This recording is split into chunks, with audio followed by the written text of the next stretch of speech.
ciao putei. E non ove conta, sempre controllare dei miei bei pelus. A fiaba di ancuo, a se chiama il cervo alla fonte. Ah, come che se bello scorrassare liberamente in mezzo ai prai. Il cervo si è fermato per ciappare un po' di fià dopo tanta corsa che gli aveva fatto.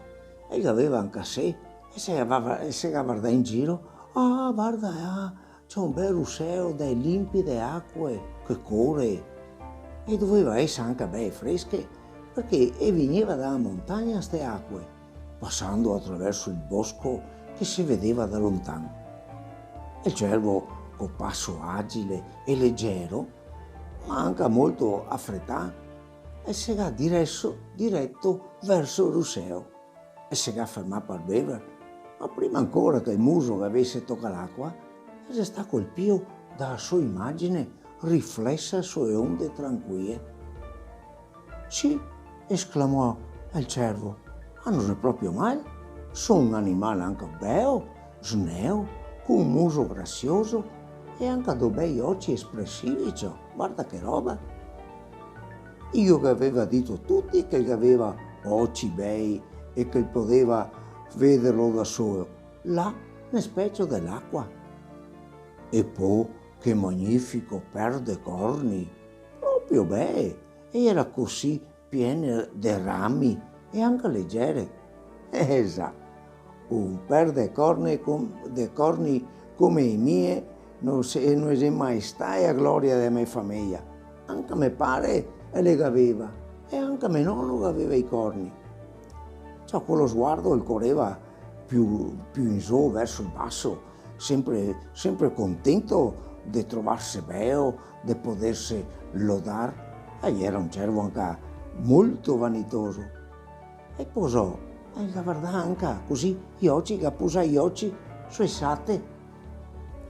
Ai, e ha fatto il cervo con una smorfia di contento. E sate è troppo sottile in confronto al resto.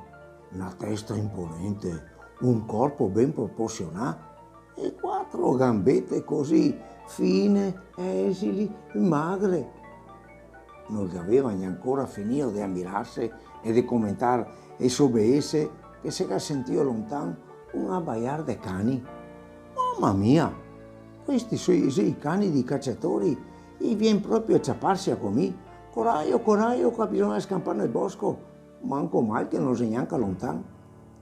E gli dà una ultima leccata dell'acqua, tanto per poter correre con maggior vigoria.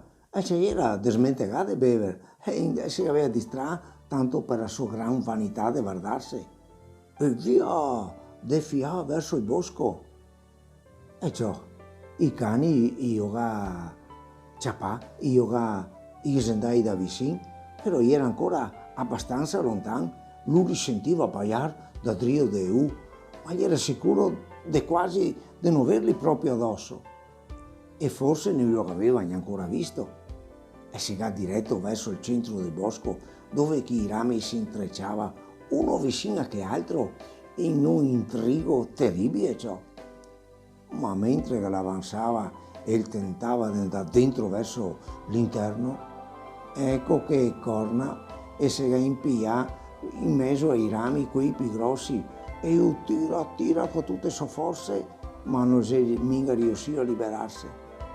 E intanto sentiva i cani che baiava sempre più da vicino e perfino sentiva l'ansimar dei cani. Ai, uno che aveva già conficca i denti sulla zampa da drio. Aiuto, aiuto, e gassiga il povero cervo senza che nessuno potesse sentirlo e neanche che non venisse in suo soccorso. Tutti i cani che gli era saltati addosso, chi che mordeva i fianchi, chi il collo, e il sangue cominciava a scorrere da tutte le ferite che gli aveva fatto. Oh, povero me, e ora gassiga il cervo, sentendosi morire. Soltanto adesso ho capito di aver detto che me corna e era talmente bene e se quel che mi ha portato a morte. E mentre biasimae e messate che era agili e svelte e che ese qui che mi gavaria a salvare se non avesse voi i corni che si intrigava in mezzo agli alberi. Ciao putei, alla prossima.